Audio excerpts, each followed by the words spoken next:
Hello friends, તરતાજા ready થઈ જાઓ। આજે સરસ મજાના પ્રશ્નો લઈને હું આવ્યો છું। ઘણું બધું નોલેજ અને ખૂબ જ સરસ મજાના પ્રશ્ન સાથે મેથેમેટિક્સની અવનવી ટ્રિક્સ વાળા દાખલાઓ કે જે તમે ક્યારેય નથી જોયા, કારણ કે ગુજરાત ગવર્મેન્ટ જે છે આવા પ્રશ્ન પૂછતી નથી।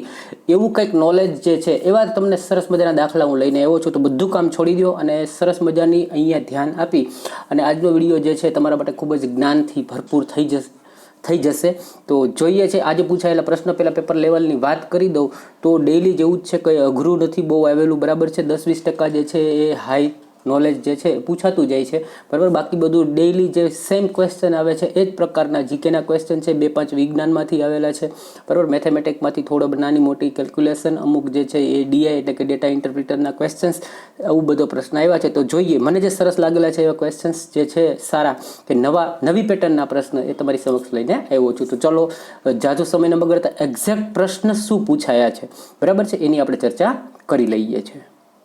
પહેલાં તો વિડીયોની શરૂઆતમાં થેન્ક્સ કહી દઉં કે ભાઈ આપણને આજે જે ક્વેશ્ચન્સ છે, ઘણા બધા પ્રશ્ન આપણને મોકલેલા છે। વાયરલ વિડીયો નામથી આપણે એક સબસ્ક્રાઈબર છે બરાબર, એમને આજે પરીક્ષા હતી, એમનું નામ તો નથી ખબર, પણ અનનોન પર્સન છે, વાયરલ વિડીયો નામથી આપણી ચેનલમાં સબસ્ક્રિપ્શન કરેલું છે, એમને ખાસ થેન્ક્સ કહીશ કે ભાઈ એમણે આપણે પ્રશ્ન જે છે 10-12 પ્રશ્ન જે છે એ મોકલેલા છે બરાબર છે। તો હવે આપણે શરૂ કરીએ છીએ આજે પૂછાયેલા પ્રશ્નો। પ્રથમ પ્રશ્ન જે છે આપણે આને લઈએ છીએ બરાબર। 2-4 પહેલા મેથ્સના લઈ લઈએ, પછી આપણે જીકેના પ્રશ્નો તરફ જઈએ છીએ બરાબર। હવે જુઓ, આ પ્રશ્ન જે છે, આવા બધા પ્રશ્ન માટે છે ને તમારું થોડુંક નોલેજ એવું હોવું જોઈએ કે તમે લોકોને વર્ગ અને વર્ગમૂળ છે, ઘનમૂળ છે, આ થોડું મોઢે આવડવું જરૂરી છે। તો તમે આની અંદર સમય બચાવી શકો છો અને તમે આવા દાખલાઓને ઝડપથી કરી શકો છો બરાબર છે। અને મેં તમને 2 દિવસ પહેલાં ખ્યાલ હોય તો એક લેક્ચરની અંદર શીખડાયું હતું કે ભાઈ કોઈની પાછળ 5 આવે ને એનો વર્ગ કેમ કરવો।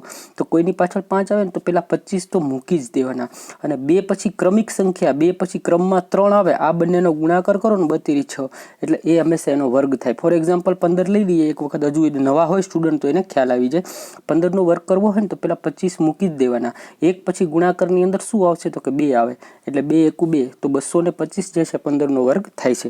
તો 625 છે એ અહીંયા 2 વખત આપેલું છે એટલે આપણને ખબર પડી જવી જોઈએ કે 625 છે એ કોનો વર્ગ છે। તો હમણાં જ આપણે જોયું કે 25 છે તો 25 તો પેલા મૂકી જ દેવાના, અને 2 ગુણ્યા 3 કરીએ એટલે કે ભાઈ 32-6 એટલે 625, એટલે ઇટ્સ ઓકે। આપણને પેલા આ તો ખબર પડી ગઈ કે ભાઈ આ 25નો વર્ગ છે ઓકે।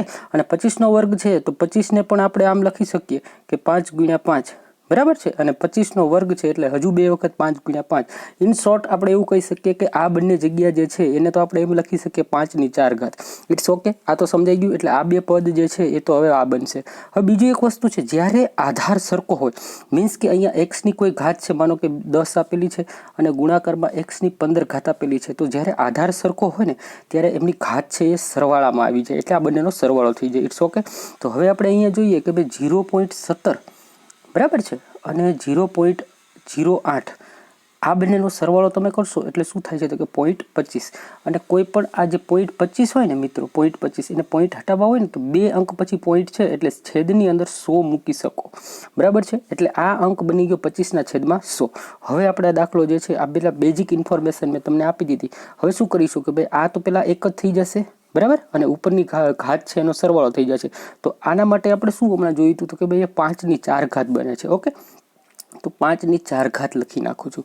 હવે આનો સરવાળો આપણે કર્યો શું બન્યો તો કે ભાઈ 25ની માથે 25/100 બનેલું બરાબર। હવે અહીંયા ઘાત અને ઘાતાંકના આ બધું ઘાતાંકના નિયમોને આધીન છે, આ આવડે તો જ તમે આવા કેલ્ક્યુલેશન કરી શકો છો। હવે જ્યારે ઘાતની ઘાત હોય ને બરાબર, એની વચ્ચે ગુણાકાર ગણાય।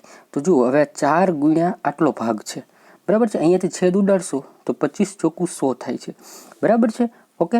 અને હવે આ 25 છે અને એના ઉપર પણ 25 છે, તો 25ને તમે ઉડાડી દો તો 5ની માથે માત્ર 1 ઘાત વધી, એટલે કે 5ની 1 ઘાત ઇઝ ઇક્વલ ટુ 5, એટલે કે 5। તો આટલા આખા કેલ્ક્યુલેશન જે છે એને સમજ્યા એટલા માટે થોડો સમય લાગ્યો, બાકી જો તમને આ મેં સમજાવાય એ ઘાતાંકના નિયમોથી આપ વાકેફ હો તો આ જે છે એકદમ ચૂટકીઓમાં, એટલે કે 5 સેકન્ડની અંદર કેલ્ક્યુલેશન તમે કરી શકો। પણ એના માટે પાયાની જરૂરિયાત તો કે ભાઈ તમને મેં 2 દિવસ પહેલાં શીખવાડ્યું એવું વર્ગમૂળ આ બધું જે છે એ આપણને ખાસ આવડવું જોઈએ બરાબર છે। હવે આ દાખલો મેં જે લીધો ને એ ગઈકાલનો છે. કાલે એક સાંજે કોમેન્ટ હતી સર કાલના પણ 2-3 ક્વેશ્ચન લેજો ને, મારું પેપર હતું તો એના માટે આપણે લીધેલો છે. આ એક સરસ મજાનો નવો દાખલો છે. બહુ એવું કહી શકાય કે બહુ નોલેજેબલ પર્સન હોય ને એ જ આનું કેલ્ક્યુલેશન કરી શકે, બરાબર છે. નહીંતર તો આવો દાખલો આપણે ક્યારે જોયો પણ ન હોય, આને મૂકીને જ આવવાનું રહે છે. હવે જુઓ આની અંદર પૂછેલું શું છે, આપણને પૂછ્યું છે HCF એટલે આપણે ગુજરાતીમાં કહીએ કે ગુસ્સા. બરાબર, આપણને શું પૂછેલો છે? ગુસ્સા. આપણને સામાન્ય અંકના ગુસ્સા જે છે એ આવડી જાય, પણ આ ટાઈપનું હોય તો એનો ગુસ્સા કેવી રીતે કરવો. તો હવે આવા દાખલા હોય ને આ શીખી લેજો. આ રિપીટ થઈ શકે છે આ ટાઈપના ક્વેશ્ચન, કારણ કે લગાતાર જોઈએ છે કે આના અંદર રિપીટ ક્વેશ્ચન્સ આવે જ છે. ફેર થઈ જશે અહીંયા, કદાચ ઘાત બદલી જાય, ઓકે, પણ આ દાખલો જે છે બરાબર સમજી લેજો, શીખી લેજો. અને હું તો ચાહું છું તમારી નોટબુક્સની અંદર આ નવી પેટર્ન લાગે ને એને લખી લેવું, જેથી તમને ઇન ફ્યુચર કામ આવે. હવે શું કરવાનું તો કે આની અંદર ગુસ્સા પૂછો ને તો પેલા બંને સંખ્યા ઉપર જે આપેલી છે ને એનો ગુસ્સા લઈ લો. તો ગુસ્સા હોય શું? મેં તમને કીધેલું છે કે કોઈ પણ અંક છે ને એની અંદર રહેલી આત્મા, એની અંદર એવી કઈ વસ્તુ છે કે જે બેયની અંદર છે. તો તમને એ સમજવા માટે વાત કરીએ તો કે 5 આજે છે 45 ને તમે શું લખી શકો? તો કે સાહેબ 9 પંચા 45 લખી શકીએ અને 7 પંચા 35 લખી શકીએ. હવે બંનેની અંદર કોમન વસ્તુ શું છે? તો કે 5 છે.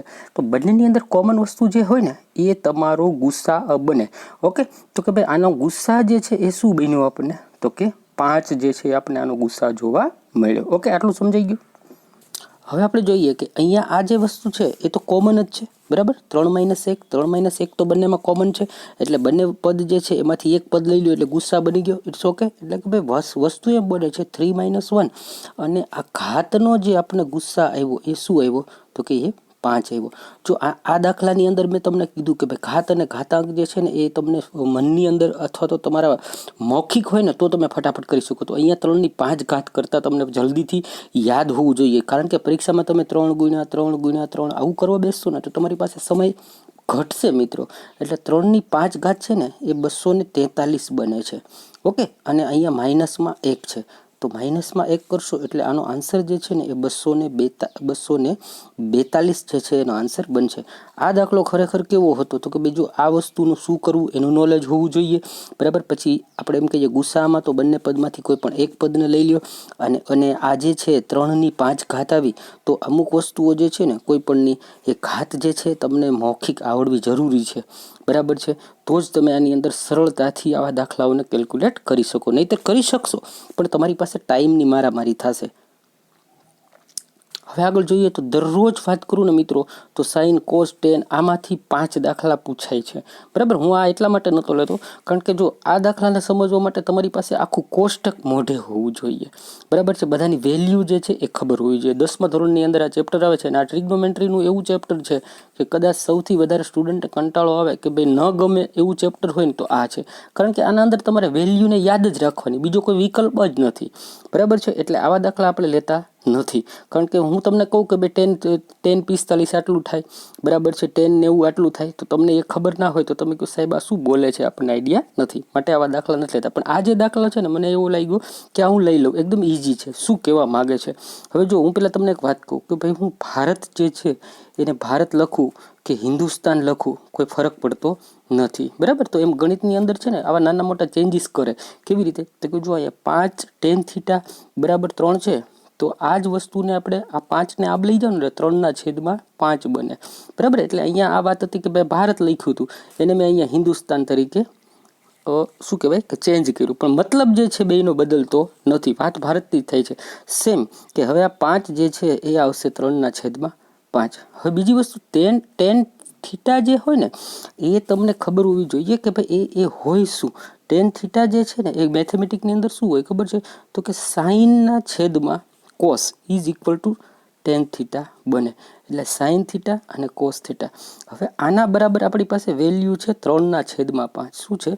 3/5. આટલું ખબર પડી ગઈ, બરાબર છે. તો હવે તમને જો કોસની વેલ્યુ 5 મળી, સાઇનની વેલ્યુ 3 મળી, બસ આ રકમની અંદર હવે તમે ખાલી મૂકી દો, બરાબર છે. તો હવે શું કરીએ આપણે? તો અહીંયા 4 ઓલરેડી તો છે જ. કોસની વેલ્યુ શું છે? તો કે 5, બરાબર. એટલે 4 × 5 એટલે કે આ થશે 20, ઓકે. અહીંયા નીચે લખતો જાઉં છું, 20 બની ગયા. હવે અહીંયા 5 ઓલરેડી છે અને સાઇન θની વેલ્યુ છે આપણને મળી 3, એટલે અહીંયા માઇનસની નિશાની છે, -3. 15, બરાબર. આની વેલ્યુ આપણને શું મળી? 5 તેરી 15. હવે નીચે જોઈએ 3 કોસ થીટા. કોસની કિંમત આપણને 5 છે અને 3 એટલે 5 તેરીને તો કે 15 બનશે. નીચે પણ માઇનસ છે. ઓકે. 5 sine theta. સાઇનની વેલ્યુ શું છે? 3 એટલે કે ભાઈ 5 ગુણ્યા 3 એટલે 15 બનશે, બરાબર. હવે ઉપર જુઓ 20માંથી 5 ગયા, સોરી 15 ગયા તો ઉપર શું વધ્યું? તો કે 5. અને છેદમાં શું છે? 15માંથી 15 ગયા તો 0, બરાબર છે, કંઈ વધતું નથી એટલે છેદમાં આવ્યું 1 એટલે 5ના છેદમાં 1 ઇઝ ઇક્વલ ટુ 5. તો આ આખું જે હતું એને આપણે સોલ્યુશન કર્યું તો એનો આન્સર જે બન્યો એ શું બન્યો? તો કે 5, બરાબર. હવે થોડાક આપણે જીકે જીએસમાંથી શું પૂછાયું આજે એના ક્વેશ્ચન્સ લઈ લઈએ મિત્રો. જીકેમાંથી જે લોકોએ ડેઇલી મને ફોલો કર્યો છે ને એના માટે કોઈ અઘરું લાગ્યું નથી, કારણ કે 2-4 ક્વેશ્ચન તો એવું કહી શકાય કે મેં અગાઉ ભણાવેલા જ છે, બરાબર, અને રિપીટ થયેલા છે, બરાબર. હવે જુઓ, જે પેલો પ્રશ્ન એવો અલબરુની ભારતમાં આવેલો, બરાબર છે, તો એ ગજનવીના કાળની અંદર, બરાબર, મોહમ્મદ ગજનવી જે છે એ ભારત આવ્યો તો એ સમયમાં એની સાથે આવેલો, આ ટાઈપનો કંઈક ક્વેશ્ચન હતો. પછી પૂછેલું હતું ચંપારણ જે છે એ સત્યાગ્રહ. તો હવે હું ડેઇલી કહું છું ગાંધીજીની તમામ ઘટનાઓ જે છે ઇમ્પોર્ટન્સ એ બધાને તમે જોઈ લો, એટલે હવે મને નથી લાગતું કે આ વિદ્યાર્થીને ન આવડ્યું હોય. પછી હોર્નબિલ ફેસ્ટિવલ જે છે આ બીજી કે ત્રીજી વાર આ જ પરીક્ષામાં પૂછાણો તો નાગાલેન્ડની અંદર ઉજવાય છે, બરાબર. પછી શબ્દ એવો જીઓગ્રાફી શબ્દ અથવા તો જીઓગ્રાફીના પિતા તરીકે કોને ઓળખવામાં આવે છે? તો ઇરોટોસ્થનીઝ, બરાબર છે, એને જીઓગ્રાફીના પિતા અથવા તો એવો શબ્દ આપનાર છે. પછી આ પ્રશ્ન આવ્યો બંને સદનની બેઠક. હવે આમાં થોડું કન્ફ્યુઝન છે. કોઈ એવું કહે છે કે સાહેબ એવું કહેવાય કે 2 સભ્યની પસંદગી કરે છે પ્રેસિડેન્ટ, એ કયા હોય છે? તો એંગ્લો ઇન્ડિયન, બરાબર. પણ એ તો અત્યારે એવું કહેવાય કે ભાઈ પાર્લામેન્ટની અંદર એનું બિલ હતું કે હવે આ વસ્તુ જે છે એને હટાવવામાં આવી છે, એટલે એ પ્રશ્ન હોય તો એંગ્લો ઇન્ડિયન આવશે. અથવા તો એવો પ્રશ્ન બંને સદનની બેઠક કોણ બોલાવે? તો પ્રેસિડેન્ટ બોલાવે છે. અને યાદ રાખજો કે આ જે બેઠક હોય એનું સંબોધન કોણ કરશે? તો લોકસભાના સ્પીકર હોય એ એને સંબોધશે.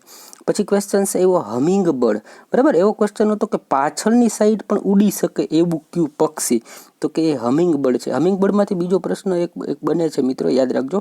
આ પક્ષી એકમાત્ર એવું છે કે જેને, યાદ રાખજો, પૂછાય એવો સવાલ છે કે પોતાના શરીર કરતાં લાંબી ચાંચ હોય છે, બરાબર. માત્ર એક જ એવું પક્ષી છે શરીરથી લાંબી ચાંચ ધરાવતું પક્ષી, તો કે હમિંગ બર્ડ.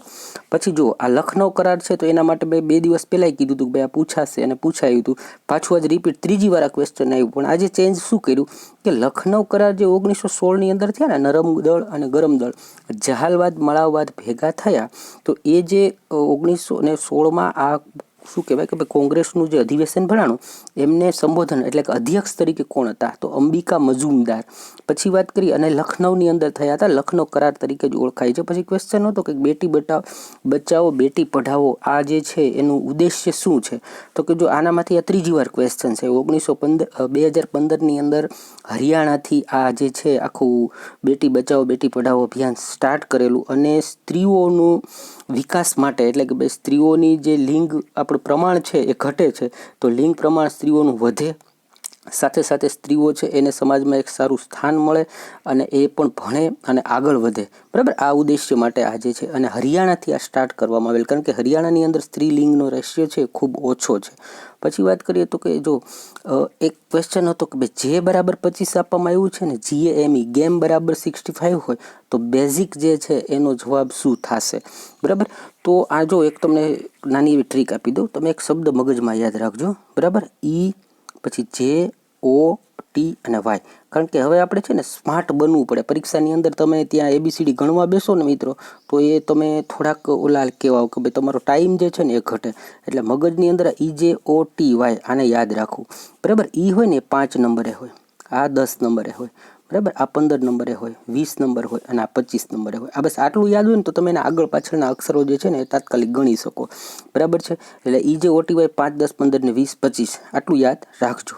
હવે પ્રશ્ન પૂછો જે 25 લખી શકે, તો જે હમણાં મેં જોયું કે ભાઈ જે ઇઝ ઇક્વલ ટુ 10 છે તો અહીંથી તમારું મગજ ચાલવાનું સ્ટાર્ટ થશે કે ભાઈ જેને 25 ને એણે એટલે 10 ને 25 શું કામ લખ્યા, તો તમે 2-3 રીતના લોજિક લગાડી શકશો કે આગળ આનું શું બને એના માટે, બરાબર. તો મેં 2-3 લોજિક લગાડ્યા, મને આઈડિયા આવ્યો કે ભાઈ આને ગુણ્યા 2.5 એટલે કે 2.5 ગણા મૂક્યા છે, એટલે 10 ગુણ્યા એની સાથે 2.5 ગણા કરું તો 25 થાય છે.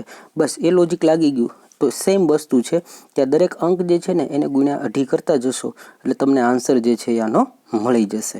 ઓકે. ક્રોએશિયા આ વર્ષે ખૂબ જ ચર્ચામાં રહ્યું. ક્રોએશિયામાંથી 4 પ્રશ્ન આ પરીક્ષાની અંદર પૂછાણા અને મેં કીધું ફિફાની અંદર રનરઅપ ટીમ તરીકે છે અને આ પ્રથમ વખત ભાગ લેનાર ટીમ હતી, ફાઇનલ સુધી પહોંચી ગઈ અને આ દેશ જે છે ને આપણે અમદાવાદ શહેર જેવડો તો દેશ છે છતાં એણે નામ કરી નાખ્યું, બરાબર. એટલે એના 4 પ્રશ્ન આ વખતે પૂછવામાં આવ્યા. આજે એનું પૂછવાનું હતું કે ભાઈ આ કરન્સી કુના, બરાબર છે, ક્રોએશિયાની કરન્સી તો કુના અથવા ક્રુના તરીકે બોલાય છે. પછી GSLV લોન્ચ કરતી સંસ્થા તો ઈસરોમાંથી થાય છે, બરાબર. પછી મેથ્સનો ક્વેશ્ચન છે ને ડેઇલી એક ક્વેશ્ચન આવો આવે છે. ખરેખર આ ક્વેશ્ચનને મારે સમજાવવા માટે તમને છે ને એક સરસ મજાના નાનો વિડીયાની જરૂર છે, બરાબર, એ ટાઈપનું છે. પણ અત્યારે હું કોશિશ કરીશ કે તમે સમજી જાઓ. આના માટે છે ને એક મેથ્સનો એક રૂલ્સ છે, એને ગુજરાતીમાં યોગાંતરાનું પાત તરીકે ઓળખાય અને ઇંગ્લિશની અંદર કમ્પોનેન્ટ એન્ડ ડિવિડન્ડો બોલવામાં આવે છે. કમ્પોનેન્ટ એન્ડ ડિવિડન્ડો ફોર્મ્યુલા, એના દ્વારા આવા પ્રશ્નને મોઢે કરી શકો. પણ આ થિયરી તમને આવડવી જોઈએ. હું તમને અત્યારે શીખવાડી દઉં, આમ તો આવડી જશે, એમાં કંઈ છે નહીં. યાદ રાખવાનું કે જ્યારે ઉપરનું પદ અને નીચેનું પદ બે સેમ હોય પણ માત્ર નિશાની વત્તા અને માઇનસની છે. ફરીથી બોલું છું, ઉપર નીચેનું પદ સેમ છે, માત્ર વચ્ચેની નિશાની જે છે પ્લસ માઇનસની હોય, તો એનો મતલબ એવું હોય કે આ જે પેલું પદ હોય ને એની અંદર આ બીજું પદ એકવાર ઉમેરાણું અને બીજું પદ એક વખત માઇનસ થયું. તો તમારે આનો આન્સર કરવા માટે મોઢે ગણવું હોય કે સરળ ગણવું હોય ને તો બસ આમ જ કરવાનું. પહેલાં આનો સરવાળો કરી નાખો, બરાબર છે. એટલે 185 વત્તા 158 કરી નાખવાના અને એક વખત 185માંથી નીચેનું પદ માઇનસ કરી નાખવાનું, બરાબર છે. એ જ જે કિંમત હોય ને એ અપોન બીની વેલ્યુ મળે. તો તમે શું કરજો કે ભાઈ આ 185 છે એને વત્તા 158 કરી નાખજો, બરાબર છે. બીજી રીતે બીજું પાછું નીચે શું આવશે તો કે 185 માઇનસ 158 કરી નાખજો. એટલે એ જે પદ મળે ને ઉપર સરવાળાનું મળ્યું ને એને અંશમાં મૂકવાનું અને જે બાદ બાકી મળે છે બીજું જે એને તમે છેદમાં મૂકી દો. છેદ ઉડતા હોય ને ઉડાડી નાખો, એ તમારો આન્સર થશે. આને કહેવામાં આવે છે કમ્પોનન્ટો ડિવિડન્ટો, બરાબર છે. આ એક શોર્ટ મેથડ છે કે ભાઈ આ ફોર્મ્યુલાને તમે હલ કરી શકો. ફરીથી કહી દઉં છું કે ઉપરના અંશમાં એક વખત છેદને પ્લસ કરો અને એને અહીંયા ઉપર મૂકો, બરાબર. પછી અંશની અંદર છેદને બાદ કરો, એને તમે નીચે મૂકો. છેદ ઉડતા હોય તો ઉડાડી નાખો, વધે એ તમારો જવાબ થશે, બરાબર. આ રીતના એક વખત તમે કરી લેજો. બહુ ઇમ્પોર્ટન્ટ થિયરી છે. આવું તમને લગભગ ગુજરાતની એક પણ ચેનલમાં નહીં શીખવવામાં આવે. તો મિત્રો, આટલો સરસ મજાનો કોન્ટેન્ટ તમને આપું છું, લાઈક કરજો, શેર કરજો. તમારા જો આવું તમને કહું ને, તમે 20-25 હજાર રૂપિયાની ફીસ ભરીને કદાચ ક્લાસીસ કરતા હશો, ત્યાં પણ તમને આટલી પેટર્ન કે આટલી મેથડથી સમજાવવામાં નહીં આવતું હોય. તો હું પણ ચાહું છું કે તમે મને સપોર્ટ કરો, હું તમને સપોર્ટ કરતો રહીશ. આગળની જોઈએ તો એક આ સિરીઝ આ ટાઈપની હતી, બરાબર. આ સિરીઝ જે છે ને ડબલ ચાલે છે. મીન્સ કે અહીંયા પહેલાં 6નો વધારો થયો, બરાબર. પછી અહીંયા 6 થી 20 થયા, એટલે કે ભાઈ 14નો વધારો થયો. પછી અહીંયા જોશો તો ભાઈ તો 20 થી 42 એટલે કે 22નો વધારો થયો. હવે જે સિરીઝ છે ને એનો ગેપ જોશો ને તો અહીંયાથી થશે, બરાબર. 6 ને 8 અહીંયા લખું છું, બરાબર. એવી રીતે 14માં 8, બરાબર. તો 22માં 8 પાછા નાખીશું તો શું થશે તો કે 22 ને 8 નાખશું એટલે 30 બનશે. તો અહીંયા જે સિરીઝ છે એમાં હવે 30નો વધારો થશે એટલે 42 વત્તા 30 એટલે 72 તમારો આન્સર બને છે. મિત્રો, એક ક્વેશ્ચન આંખના રોગનો હતો, નિકટ દ્રષ્ટિ દોષ, બરાબર. હવે એને છે ને સાયન્સની અંદર માયોપિયા તરીકે ઓળખવામાં આવે છે. આના વિશે વધારે ડિટેલ જોઈતી હોય તો ધોરણ 10ની અંદર સરસ મજાનું આંખનું આપણું શું કહેવાય ચેપ્ટર છે, એક વખત રીડ કરી લેવું મિત્રો, બરાબર. અને જો એવું પૂછો દૂરદ્રષ્ટિ દોષ તો એને હાઇપર માયોપિયા તરીકે ઓળખવામાં આવે છે, બરાબર. પછી પ્રશ્ન કંઈક એવો હતો, સૌથી લાંબી રેલવે લાઇન પૂછેલી છે, બરાબર છે, કે ક્યાં ચાલે છે. જો સૌથી વધારે લાંબામાં લાંબી રેલવે ટ્રેન જતી હોય ને તો વિવેક એક્સપ્રેસ છે, બરાબર છે, કન્યાકુમારીથી દિબ્રુગઢ સુધી લાંબી, બરાબર છે. આશરે 4286 કિલોમીટર સમથિંગ એમનું કિલોમીટર છે, બરાબર. અને જો એવું પૂછ્યું હોય કયા રાજ્યની અંદર સૌથી વધારે લાંબી રેલવે ચાલી રહી છે તો એ રાજ્ય યુપી થશે, બરાબર. સડકમાં પૂછ્યું હોય તો મહારાષ્ટ્ર બને છે. પછી આ ટાઈપનો કંઈક ક્વેશ્ચન હતો, દિશાનું ફૂલ ફોર્મ, બરાબર. શાયદ આ ટાઈપનો ક્વેશ્ચન હતો એટલે મને જે મળ્યું છે એ મેં લખ્યું છે district development coordinator monitoring and committee, બરાબર. આ ટાઈપનું છે. એવું હોય તો નેટમાં એક વખત જોઈ લેવું કે ભાઈ, અને ડેઈલી એકાદો ક્વેશ્ચન એવો બનશે 2-5 કે ભાઈ તમને જે નહીં ક્યારેક જીવનમાં ટચ નહીં થયા હોય આવા પ્રશ્ન પણ એ લોકો લાવશે. પછી વાત કરે છે પક્ષી અભ્યાસ, પક્ષીઓનું અભ્યાસ કરતું જે શાસ્ત્ર છે એને ઓર્નિથોલોજી કહેવાય. થોડા દિવસ પહેલાં જ મેં તમને કીધું હતું કે ભાઈ જો તમે જે અભ્યાસ કરાતા આવતા હોય ને આવી બધી નામો છે એને યાદ કરી લેજો, બરાબર છે. જેમ કે પીસી કલ્ચર કોને કહેવાય, એપી કલ્ચર કોને કહેવાય, સેરિકલ્ચર કોને કહેવાય, આ બધા જે છે ને એ અમુક વસ્તુઓના અધ્યયન કરવા માટેના જે નામો આપેલા છે. પછી વાત કરી હતી પ્રથમ ઇલેક્શન 1951-52ની અંદર થયેલું, ઓપ્શનને આધારે આપણે નક્કી કરી શકીએ શું આપેલું છે. પછી વાત કરીએ પેટ્રોલમાં પ્રથમ સ્થાને અત્યાર સુધી શું છે ને અરબ અમીરાત હતું કે સાઉદી અરેબિયા હતું, પણ આ વર્ષે યુએસએ ફર્સ્ટ નંબર ઉપર આવી ગયું છે અને સાઉદી અરેબિયા સેકન્ડ નંબર ઉપર આવી ગયું છે. આમાંથી એક પ્રશ્ન બનેલો હતો, બરાબર. પછી ડેઇલી એક સરવાળાના આવા જો પોઈન્ટવાળા ક્વેશ્ચન્સ ડેઇલી માટે આપે છે, બરાબર. તો આ મેં કહું છું કે ભાઈ આની અંદર શું હોય કે જો રકમ બધી 1254 જ છે, પોઈન્ટ મૂકતા તમને આવડવું જોઈએ. તો પોઈન્ટની નીચે પોઈન્ટ ખાલી મૂકવાનું, બાકી કશું કરવા નથી, સરવાળો છે એ તમે કરી લેજો. પછી વાત કરી કરો યા મરોનો નારો, તો ગાંધીજીએ આપેલું, બરાબર છે, બધાને ખ્યાલ છે એટલે એમાં આપણે ચર્ચા કરતા નથી. પછી એક ક્વેશ્ચન છે the test of my life, કોની બુક છે તો કે યુવરાજ સિંહની બુક લખેલી છે, બરાબર. પછી હડપ્પા અને મોહેન્જો દડો જે છે એની આપણે વાત કરી હતી, હમણાં 3-4 દિવસથી એના ક્વેશ્ચન્સ ડેઇલી પૂછવાના ચાલુ કર્યા છે, બરાબર. મને લાગે છે હજુ આજ સાંજની શિફ્ટમાં પણ એકાદો ક્વેશ્ચન જે છે સિંધુ સંસ્કૃતિનો લેશે, પછી કાલથી એ આખું ચેન્જ કરી નાખશે, બરાબર. તો હડપ્પાની અંદર પશુપતિની મૂર્તિ મળી હતી, એને રિલેટેડ કંઈક ક્વેશ્ચન્સ હતો.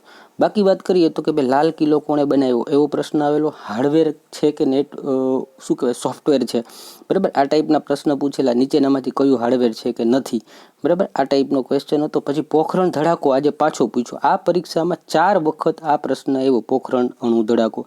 મેં તમને એક વિડીયો બનાવ્યો હતો, કદાચ ખ્યાલ હોય તો, કે ભાઈ શું વાંચવું શું ન વાંચવું. એમાં મેં કીધેલું કે ભાઈ જે કંઈ પૌરાણિક એવી ઇતિહાસમાં ઘટનાઓ બની છે કે જેની સાથે આપણા ભારતને એક મોટા રિલેશન છે, અથવા તો ભારતની જે સિદ્ધિઓ છે ભૂતકાળમાં, એને તમે લેજો ધ્યાને, બરાબર. તો પોખરણ ધડાકાને મેં 2 દિવસ પહેલાં બંનેના તમને સાલ કીધેલી, 1972, બીજો 1998, બરાબર છે. બંનેને નામ આપેલા હતા, એકને નામ શક્તિ આપેલું છે, એકને સ્માઇલિંગ બુદ્ધા આપેલું છે, અને આજે પણ પાછો પોખરણ ધડાકાની સાલ પૂછવામાં આવેલી છે. ઓકે મિત્રો. પછી રેશિયોમાંથી ડેઇલી 2-3 પ્રશ્ન બને છે. જો આની અંદર પૂછેલું છે કે ભાઈ શું કહેવાય કે ભાઈ આનો રિયલ રેશિયો શું થશે, એ આ બી છે, બરાબર. એબીસીનો રેશિયો શું થશે, તો મેં તમને શીખડાવેલું છે કે છેદની અંદર જે વસ્તુ હોય ને એનો લસા લઈ લેવાય, બરાબર. તો 3, 4 અને 5નો લસા જે છે તમે શું લઈ શકો, બરાબર છે. તો એવું હોય તો તમે 60 લઈ શકો છો, બરાબર છે, અને એને છેદ ઉડાડી દેવાનું. જેમ કે હું અત્યારે 60 લસા લઉં, બરાબર છે. તો જો પહેલાં આવશે 20 તેરી 60, બરાબર છે, એટલે ઉપર આવશે 20, એને જેમ. પછી અહીંયા 15 ચોકું 60 એટલે આવશે 15, બરાબર છે, અને 12 પંચા 60. ઓકે. હવે જોવાનું આમાં કંઈ છેદ ઉડતો હોય, બરાબર છે, તો તમારે ઉડાડી નાખવાનું, અને જો છેદ ન ઉડતો હોય તો તમારે આ રેશિયો તરીકે મૂકી દેવાનું. આની એક બેસ્ટ રીત છે, ઓપ્શનને આધારિત હોય, બરાબર. જ્યારે આવું આપે ને ઉપર બધે સમાનમાં એક હોય ને, તો આની બેસ્ટ રીત તો એ જ છે, ખાલી આને ઊંધું કરી નાખો ને તમારો જવાબ હોય, બરાબર છે. આ બધી ટ્રીકો છે કે 1 સેકન્ડમાં જવાબ આપવો હોય ને મિત્રો, તો સીધું ઊંધું, પણ ઓપ્શન જોવા પડશે. ઓપ્શનની અંદર આ વસ્તુ આપી હોય ને તો આનો બેસ્ટ આન્સર તો સીધો 3, 4 અને 5 જ બને, બરાબર છે, પણ ઓપ્શનને ધ્યાને લેવા પડશે.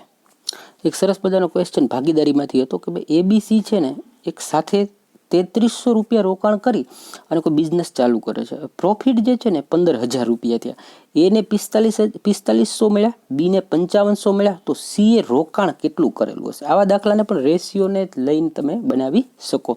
હવે જુઓ પહેલાં વાત શું કરી છે તો કે ભાઈ એ છે ને એને 4500 મળ્યા, બીને શું મળ્યું 5500, અને પ્રોફિટ કેટલો છે તો કે 15,000 મળેલા છે.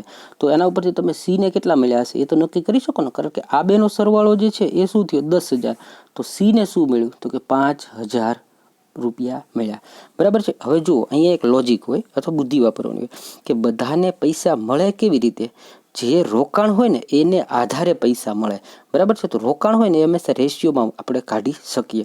તો કે જો પેલા અહીંયા શું છે 4500 છે, 5500 છે અને 5,000 છે, આનો રેશિયો લઈ લઈએ, બરાબર છે. તો જો અહીંયા 2 0 ઉડાડી દો, પેલા અહીંયા 2 0 ઉડાડી દો, બરાબર ને, અહીંયા 2 0 ઉડાડી દો. હવે 45, 55 અને 50 વધ્યા, 5થી કાપી શકાય. પેલું જે છે 9 પંચા 45 થાય, બીજું છે 11 પંચા 55 થાય, અને ત્રીજું જે છે 5 દાણ 50 થાય. હવે આ જે છે ને એને જે પૈસા મળ્યા ને એનો રેશિયો છે, એનો સરવાળો કરીએ તો 9 અને 11 એટલે 20 વત્તા 10 30, એટલે એને ખરેખર પૈસા છે ને 30 રેશિયો પ્રમાણે આપ્યા, બરાબર છે. એ રોકાણ છે, 30 રેશિયો પ્રમાણે રોકાણ થયા, બરાબર છે. તો એ મળ્યા કેટલા કુલ રૂપિયા તો કે 33,000 રૂપિયા મળ્યા છે.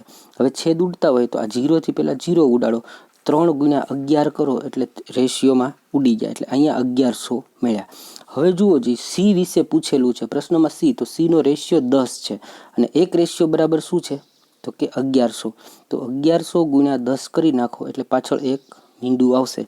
એટલે સીનું જે રોકાણ છે આપણને પૂછેલું, સીનું રોકાણ તો કે ભાઈ 11,000 રૂપિયા જે છે એ સીએ રોકેલા છે. કુલ રોકાણ હતું કેટલું 33,000, એમાંથી 11,000 જે, આમાંથી તમને આનું પૂછ્યું હોત તો પણ તમે નીકાળી શકો, આનું પૂછ્યું હોત તો પણ તમે કાઢી શકો, કારણ કે આપણે એક રેશિયોની કિંમત જે છે એ આપણને મળી ગઈ હતી, બરાબર છે 1100. તો આ બધાને તમે ગુણાકાર કરીને મેળવી શકો છો મિત્રો. એક લાસ્ટ દાખલો લઈ લઈએ, બરાબર છે. મુકેશ કમલેશથી ડબલ કાર્ય કરે છે, બરાબર. તો આ હોય ને, માનો કે આ મુકેશ છે અને આ છે એ કમલેશ છે. મુકેશ છે એ ડબલ કાર્ય કરે છે, એટલે એ 2 કાર્ય કરે ને કમલેશ છે એ 1 કાર્ય કરે, કારણ કે લખ્યું છે મુકેશ છે એ કમલેશથી ડબલ કાર્ય કરે. બંને સાથે મળીને 22 કાર્ય, બંને સાથે એટલે કે 2 ને 1 3 થાય, અને 22 દિવસે એટલે 22 દિવસે અને 2 કાર્ય 3 કરે છે, તો બને શું તો કે 66 બને, બરાબર. અને તો મુકેશ એકલો, મુકેશ જે છે એ રોજના 2 કાર્ય કરે છે, બરાબર છે. એને છેદમાં લઈ લો 2, એટલે 2 થી છેદ ઉડાડી દો તો 11 તેરીને 33, બરાબર. આનો રાઈટ આન્સર બનશે 33. આ બધા પ્રશ્નો તો એવા હોય, પ્રેક્ટિસ કરેલી હોય ને તો વાંચીને જવાબ તમે દઈ શકો, કારણ કે આમાં કશું કરવાનું હોતું જ નથી. ઓકે મિત્રો, ચલો સરસ મજાના લેક્ચર તમારી સુધી પહોંચાડ્યો છે. હવે આપણે રાખીએ છીએ. તમે તમારી પણ ફરજ આવે છે, શેર કરજો, લાઇક કરજો, તમારી કોમેન્ટ જે કાંઈ હોય એ મને લખજો. અને હા, જે લોકોને મારી સાથે કનેક્ટ થવું છે, બરાબર છે, એને હું નીચે ડિસ્ક્રિપ્શનની અંદર આપણે ટેલિગ્રામ લિંકનું એડ્રેસ આપીશ, એ મારી સાથે જોડાઈ શકે છે.